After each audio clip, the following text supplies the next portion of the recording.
Hello friends, welcome to Abi's vlogs. നമുക്കിന്ന് അടിപൊളി ഒരു ബ്രേക്ക്ഫാസ്റ്റ് ഉണ്ടാക്കിയാലോ? കുട്ടികൾക്കും മുതിർന്നവർക്കും ഒക്കെ ഇഷ്ടപ്പെടുന്ന നല്ലൊരു ബ്രേക്ക്ഫാസ്റ്റ്. ഞാനിവിടെ ഒരു ആലു പൊറോട്ടയാണ് ഉണ്ടാക്കാനായിട്ട് പോകുന്നത്. അതിനുവേണ്ടി ഞാനിവിടെ ഒരു പാത്രത്തിലേക്ക് ഒരു 2.5 കപ്പ് ഗോതമ്പ് പൊടി എടുക്കുകയാണ്. സാധാരണ ചപ്പാത്തി ഉണ്ടാക്കാൻ ഉപയോഗിക്കുന്ന ആട്ടയാണ് ഞാനിവിടെ എടുത്തിരിക്കുന്നത്. ഈ 2.5 കപ്പ് ആട്ട കൊണ്ട് നമുക്കൊരു 6 ആലു പൊറോട്ട ഉണ്ടാക്കാനായിട്ട് കാണും. ഇനി നമുക്ക് ഇതിലേക്ക് ആവശ്യത്തിന് ഉപ്പ് കൂടി ചേർത്ത് കൊടുക്കാം. ഇനിയും 1 ടേബിൾ സ്പൂൺ ഓയിൽ കൂടി ഇതിലേക്ക് ചേർത്ത് കൊടുക്കാം. ഓയിലോ നെയ്യോ ചേർത്ത് കൊടുക്കാം. ഞാനിവിടെ സൺഫ്ലവർ ഓയിലാണ് ഇതിലേക്ക് ചേർത്ത് കൊടുക്കുന്നത്. ഇനി നമുക്കിതൊന്ന് കുഴച്ചെടുക്കണം. കുറേശ്ശെയായി വെള്ളം ചേർത്ത് ഇത് നല്ല മയത്തിലൊന്ന് കുഴച്ചെടുക്കാം. ഓയിലൊക്കെ ചേർത്തിരിക്കുന്നത് കൊണ്ട് കുഴച്ചെടുക്കുമ്പോൾ നല്ല മയമായിരിക്കും. അപ്പോൾ എൻ്റെ ചാനൽ ആരെങ്കിലും സബ്സ്ക്രൈബ് ചെയ്യാതെ കാണുന്നുണ്ടെങ്കിൽ ഒന്ന് സബ്സ്ക്രൈബ് ചെയ്ത് സപ്പോർട്ട് ചെയ്യണേ. അതുപോലെ അടുത്തുള്ള ആ ബെല്ലൈക്കൺ കൂടി മറക്കാതെ ഒന്ന് എനാബിൾ ചെയ്യുകയാണെങ്കിൽ ഞാനിടുന്ന വീഡിയോസ് എല്ലാം നിങ്ങൾക്ക് നോട്ടിഫിക്കേഷനായിട്ട് ലഭിക്കും. ഞാൻ കൂടുതൽ വിടുന്നത് കുഞ്ഞുങ്ങൾക്കൊക്കെ ഉണ്ടാക്കി കൊടുക്കാൻ പറ്റുന്ന നല്ല നല്ല റെസിപ്പികളാണ്. അപ്പോൾ അതൊക്കെ നിങ്ങൾക്ക് നോട്ടിഫിക്കേഷനായിട്ട് ലഭിക്കും. ചപ്പാത്തിയൊക്കെ കഴിക്കാൻ മടിയുള്ള കുഞ്ഞുങ്ങൾക്ക് ഇങ്ങനെയൊന്ന് ഉണ്ടാക്കി കൊടുക്കാമെങ്കിൽ അവർക്കിത് നന്നായിട്ട് ഇഷ്ടപ്പെടും. ഇത് നല്ല ടേസ്റ്റിയുമാണ്, അതുപോലെ തന്നെ നല്ല ഹെൽത്തിയുമാണ്. ആലു പൊറോട്ടയ്ക്കുള്ള മാവ് ഞാനിവിടെ കുഴച്ചെടുത്ത് കണ്ടോ, നല്ല മയത്തിലാണ് കുഴച്ച് കിട്ടിയിരിക്കുന്നത്. ഇനി നമുക്കിതൊന്ന് അടച്ചു വെക്കാം. ഇതിവിടെ ഇരിക്കട്ടെ. അപ്പോഴേക്കും നമുക്ക് ഇതിനുള്ള മസാല കൂടി തയ്യാറാക്കിയെടുക്കാം. അതിനുവേണ്ടി ഞാനിവിടെ ഒരു 3 പൊട്ടറ്റോ പുഴുങ്ങി അതിൻ്റെ തൊലിയൊക്കെ കളഞ്ഞ് എടുത്തിട്ടുണ്ട്. ഇനി നമുക്കിതൊരു പൊട്ടറ്റോ മാഷർ വെച്ച് ഒന്ന് മാഷ് ചെയ്തെടുക്കാം. ഒട്ടും കട്ടയില്ലാതെ നല്ലതുപോലെ ഒന്ന് ഉടച്ചെടുക്കാം. പൊട്ടറ്റോ മാഷർ കൊണ്ട് ഞാനിവിടെ ഇത് ഉടച്ചെടുത്തിട്ടുണ്ട്. എന്നാലും കൈ കൊണ്ട് കൂടി നമുക്ക് നന്നായിട്ടൊന്ന് ഉടച്ചെടുക്കാം. ഒട്ടും കട്ടയില്ലാതെ വേണം ഉടച്ചെടുക്കാനായിട്ട്. അല്ല എങ്കിലിത് പരത്തുമ്പോഴത്തേക്ക് നമുക്ക് പരത്താനായിട്ട് പ്രയാസമായിരിക്കും. അതുകൊണ്ട് നന്നായിട്ടൊന്നുകൂടി ഒന്ന് കൈ കൊണ്ട് തന്നെ ഒന്ന് ഉടച്ചെടുക്കാം. ഇനി ഞാനിവിടെ ഒരു പാൻ അടുപ്പേ വെച്ചു. അത് ചൂടായി. അതിലേക്ക് നമുക്ക് വെളിച്ചെണ്ണ ഒഴിച്ചു കൊടുക്കാം. ഞാനിവിടെ ഒരു കഷണം ഇഞ്ചി ചതച്ചെടുത്തിട്ടുണ്ട്. 4-5 അല്ലി വെളുത്തുള്ളി ചതച്ചെടുത്തിട്ടുണ്ട്. അതുപോലെ ഒരു സബോള ചെറുതായിട്ട് കൊത്തി അരിഞ്ഞെടുത്തിട്ടുണ്ട്. ഇതെല്ലാം കൂടി നമുക്ക് ഇതിലേക്ക് ചേർത്ത് കൊടുക്കാം. എന്നിട്ട് അതൊന്ന് വഴറ്റിയെടുക്കാം. ആലു പൊറോട്ടയുടെ മെയിൻ ഇൻഗ്രീഡിയൻറ്റ് പൊട്ടറ്റോ ആണല്ലോ. പൊട്ടറ്റോ ചേർക്കുമ്പോഴേ ഗ്യാസ് ഒന്നും ഉണ്ടാകാതിരിക്കാനാണ് വെളുത്തുള്ളി ഇഞ്ചിയൊക്കെ ചേർക്കുന്നത്. ഇതിലേക്ക് പച്ചമുളക് കൂടി ചേർത്ത് കൊടുക്കേണ്ടതാണ്. ഞാനിവിടെ പച്ചമുളക് ചേർത്ത് കൊടുക്കാത്തത് കുഞ്ഞുങ്ങൾക്ക് കൊടുക്കുവാനുള്ളത് കൊണ്ടാണ്. കുഞ്ഞുങ്ങൾക്ക് ഒരുപാട് എരിവ് വേണ്ടാത്തത് കൊണ്ടാണ് ഞാൻ പച്ചമുളക് ചേർക്കാത്തത്. ഇതിൽ പച്ചമുളക് കൂടെ ചേർത്ത് കൊടുക്കേണ്ടതാണ്. ഇനി ഇത് നന്നായിട്ട് വഴന്ന് കിട്ടുന്നതിന് വേണ്ടി ഒരല്പം ഉപ്പ് കൂടെ ചേർത്ത് കൊടുക്കാം. എന്നിട്ടിത് നല്ലതുപോലെ ഒന്ന് ഇളക്കി വഴറ്റിയെടുക്കാം. സബോളയൊക്കെ ഇവിടെ ഒരുമാതിരി വഴന്നിട്ടുണ്ട്. ഇനി ഞാനിവിടെ 2 തണ്ട് കറിവേപ്പില അരിഞ്ഞെടുത്തിട്ടുണ്ട്. കുറച്ച് മല്ലിയില അരിഞ്ഞെടുത്തിട്ടുണ്ട്. ഇതുകൂടി ഇതിലേക്ക് ചേർത്ത് കൊടുക്കാം. എന്നിട്ട് നല്ലതുപോലെ ഒന്ന് ഇളക്കി അതുകൂടി ഒന്ന് വഴറ്റിയെടുക്കാം. മല്ലിയില ഇതിനകത്ത് ഒരു മസ്റ്റായിട്ടുള്ള ഇൻഗ്രീഡിയൻ്റാണ്. ഈ ആലു പൊറോട്ട എന്ന് പറയുന്ന ഒരു നോർത്ത് ഇന്ത്യൻ ഡിഷാണ്. അതുകൊണ്ട് തന്നെ മല്ലിയില അതിനകത്ത് മസ്റ്റായിട്ട് വേണം.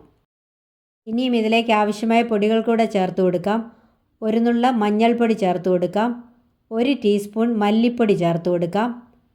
1 ടീസ്പൂൺ കുരുമുളക് പൊടി കൂടി ചേർത്ത് കൊടുക്കാം. ഞാനിവിടെ കുരുമുളക് പൊടി മാത്രമാണ് എരിവിന് വേണ്ടി ചേർത്ത് കൊടുക്കുന്നത്. അതുപോലെ 1 ടീസ്പൂൺ ഗരം മസാല കൂടി നമുക്കിതിലേക്ക് ചേർത്ത് കൊടുക്കാം. ഇനിയും ഇതിലേക്ക് വേണമെങ്കിൽ ചാട്ട് മസാല കൂടി ചേർത്ത് കൊടുക്കാം. ഇതൊരു നോർത്ത് ഇന്ത്യൻ ഡിഷാണല്ലോ. അതുകൊണ്ട് ചാട്ട് മസാല ഉണ്ടെങ്കിൽ അതുകൂടെ ചേർത്ത് കൊടുക്കാം. എനിക്ക് ചാട്ട് മസാലയുടെ ടേസ്റ്റ് ഇഷ്ടമില്ലാത്തതുകൊണ്ട് ഞാൻ ചേർത്ത് കൊടുക്കുന്നില്ല. 1 ടീസ്പൂൺ കാശ്മീരി ചില്ലി കൂടി ഇതിലേക്ക് ചേർത്ത് കൊടുക്കാം. ഇനിയും ഇതെല്ലാം കൂടെ നന്നായിട്ടൊന്ന് ഇളക്കി ഈ പൊടികളുടെയൊക്കെ പച്ചമണം മാറുന്നത് വരെ ഒന്ന് വഴറ്റിയെടുക്കാം. പൊടികളൊക്കെ നല്ലതുപോലെ വഴന്നു. ഇനി ഇതിലേക്ക് മാഷ് ചെയ്ത് വെച്ചിരിക്കുന്ന പൊട്ടറ്റോ കൂടി ചേർത്ത് കൊടുക്കാം. പൊട്ടറ്റോ ഇതുപോലെ ചേർത്ത് കൊടുത്തിട്ട് നന്നായിട്ടൊന്ന് ഇളക്കി കൊടുക്കണം. ഈ മസാലയൊക്കെ ഈ പൊട്ടറ്റോയെ നല്ലതുപോലെ ഒന്ന് പിടിക്കണം. അങ്ങനെയൊന്ന് പിടിച്ച് എല്ലാം കൂടി നല്ലതുപോലെ ഒന്ന് മിക്സ് ആകണം. ഈ സമയത്ത് ഉപ്പ് പോരായെങ്കിൽ ചേർത്ത് കൊടുക്കണം. ഞാനിവിടെ പൊട്ടറ്റോ പുഴുങ്ങിയപ്പോഴും സബോള വഴറ്റിയപ്പോഴും ഒക്കെ ഉപ്പ് ചേർത്തിട്ടുണ്ട്. അതുകൊണ്ട് ഇതിന് കറക്റ്റ് ഉപ്പുണ്ട്. പോരായെങ്കിൽ മാത്രം ചേർത്ത് കൊടുത്തേച്ചാൽ മതി. ഇനി ഇത് നല്ലതുപോലെ ഒന്ന് ഇളക്കി നന്നായിട്ടൊന്ന് മിക്സ് ചെയ്തെടുക്കാം. എനിക്കിതുപോലെയുള്ള ഡിഷുകൾ ഉണ്ടാക്കാനുള്ള പ്രചോദനം എൻ്റെ കൊച്ചുമക്കളാണ്. 6ഉം 3ഉം വയസ്സുള്ള 2 കുട്ടികളുണ്ട്. അവർ പറയും നല്ല സൂപ്പറാണെന്ന് പറയും. അതുകൊണ്ടാണ് ഞാൻ ഇതുപോലെയൊക്കെ ഉള്ളതൊക്കെ ഉണ്ടാക്കുന്നത്. ഇതിൻ്റെ ഫില്ലിങ് ഇവിടെ കണ്ടോ റെഡി ആയിട്ടുണ്ട്. ഇനി നമുക്കിത് തീ ഓഫ് ചെയ്ത് വാങ്ങി വയ്ക്കാം. എന്നിട്ട് കുഴച്ച് വെച്ചിരിക്കുന്ന മാവ് ഇനി നമുക്ക് പരത്തിയെടുക്കാം. ഇനിയും ഇത് നമുക്കൊന്ന് പരത്തിയെടുക്കാം. അതിനുവേണ്ടി കുറച്ച് മാവ് ഒന്ന് ഉരുട്ടിയെടുത്തിട്ട് ഇത് നമുക്ക് ഇതുപോലെ ഒന്ന് പരത്തിയെടുക്കാം. കുറച്ച് പൊടി തൂകി ഇതൊന്ന് പരത്തിയെടുക്കാം. ചപ്പാത്തി പരത്തുന്ന പോലെ പരത്തിയെടുത്തേച്ചാൽ മതി. എന്നാൽ ചപ്പാത്തിയേക്കാളും കുറച്ചുകൂടെ കട്ടിയിൽ വേണം ഇത് പരത്തിയെടുക്കാനായിട്ട്. ഞാനിവിടെ ഇത് പരത്തിയെടുത്തിട്ടുണ്ട്. ഈ ഒരു രീതിക്ക് പരത്തിയെടുത്തേച്ചാൽ മതി. ഇനി നമുക്ക് ഇതിൻ്റെ സെൻറ്ററിലേക്ക് അല്പം പൊട്ടറ്റോയുടെ കൂട്ട് വെച്ച് കൊടുക്കാം.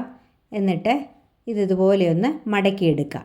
ഇതിൻ്റെ ആ അറ്റമെല്ലാം കൂടെ നന്നായിട്ടൊന്ന് ഒട്ടിച്ചെടുക്കാം. എന്നിട്ട് വീണ്ടും നമുക്കിതൊന്ന് പരത്തിയെടുക്കാം. ഒരല്പം പൊടി തൂകി ഇത് ഒന്നുകൂടി ഒന്ന് പരത്തിയെടുക്കാം. പരത്തിയെടുക്കുമ്പോഴേ പൊട്ടിപ്പോകാതെ സൂക്ഷിച്ച് വേണം പരത്തിയെടുക്കാൻ. എത്ര സൂക്ഷിച്ച് പരത്തിയാലും ഒരല്പമൊക്കെ ഒന്ന് പൊട്ടും, അത് സാരമില്ല. ഇത് കണ്ടോ, ഇത് ഞാനിവിടെ പരത്തിയെടുത്തു. ഇനി നമുക്കിത് അങ്ങോട്ടൊന്ന് മാറ്റി വയ്ക്കാം. അടുത്ത ഒരു ബോൾ കൂടി നമുക്കിതുപോലെ പരത്തിയെടുക്കാം. അതും ഒത്തിരി കനം കുറച്ചൊന്നും പരത്തണ്ട, ഒരുമാതിരി ഒരു മീഡിയം സൈസിൽ പരത്തിയേച്ചാൽ മതി. ഇത് ഞാനിവിടെ പരത്തിയിട്ടുണ്ട്. ഇനി ഇത് നമുക്കൊന്ന് മാറ്റി വയ്ക്കാം. വീണ്ടും നമുക്ക് ഒരു ഉരുള കൂടി ഇതുപോലെ ഒന്ന് പരത്തിയെടുക്കാം. ഒരല്പം പൊടി തൂകി ഇതൊന്ന് പരത്തിയെടുക്കാം. ഇതും നേരത്തെ പരത്തി വെച്ചിരിക്കുന്ന ആ ഒരു വലിപ്പത്തിൽ പരത്തിയെടുത്തേച്ചാൽ മതി. ഇത് ഞാനിവിടെ പരത്തിയെടുത്തു. ഇനി ഇതിൻ്റെ സെൻറ്ററിലേക്ക് നമുക്ക് കുറച്ച് പൊട്ടറ്റോയുടെ ആ മസാല വെച്ച് കൊടുക്കാം. എന്നിട്ട് ഈവനായിട്ട് ഇതൊന്ന് പരത്തി കൊടുക്കാം. ഇത് കണ്ടോ, പൊട്ടറ്റോയുടെ കൂട്ട് ഞാനിവിടെ സ്പ്രെഡ് ചെയ്തെടുത്തു. ഇനി നമുക്ക് നേരത്തെ പരത്തി വെച്ചിരിക്കുന്ന ചപ്പാത്തി ഇതിൻ്റെ മുകളിലേക്കൊന്ന് വെച്ച് ഒന്ന് പ്രസ് ചെയ്തിട്ട് നമുക്കിതൊന്ന് പരത്തിയെടുക്കാം. ഇങ്ങനെ പരത്തുമ്പോൾ ഒട്ടും പൊട്ടിപ്പോകത്തില്ല. അതാണ് ഇതിൻ്റെ ഒരു അഡ്വാൻറ്റേജ്. എനിക്കിതാണ് കുറച്ചുകൂടെ കൺവീനിയൻ്റ് ആയിട്ട് തോന്നിയത്. ഇതുപോലെ നമുക്ക് ബാക്കിയുള്ളത് കൂടി നമുക്ക് പരത്തിയെടുക്കാം. എന്നിട്ട് നമുക്കൊന്ന് ചുട്ടെടുക്കാം. ആലു പൊറോട്ട ഉണ്ടാക്കിയെടുക്കുന്നതിന് വേണ്ടി ഞാനിവിടെ ഒരു ചപ്പാത്തി തവ അടുപ്പേ വെച്ചു. അതിലേക്ക് നമുക്ക് ഉണ്ടാക്കി വെച്ചിരിക്കുന്ന ഒരു പൊറോട്ട ഇട്ട് കൊടുക്കാം. നമുക്കിതൊന്ന് മറിച്ചിട്ട് കൊടുക്കാം. മറിച്ചിട്ട് കൊടുത്തിട്ട് ആ വശത്തൊരല്പം നെയ്യ് കൂടി പുരട്ടി കൊടുക്കാം. വീണ്ടും നമുക്ക് ഒന്നുകൂടി ഒന്ന് മറിച്ചിടാം. ആ വശത്തും നമുക്ക് കുറച്ച് നെയ്യ് പുരട്ടി കൊടുക്കാം.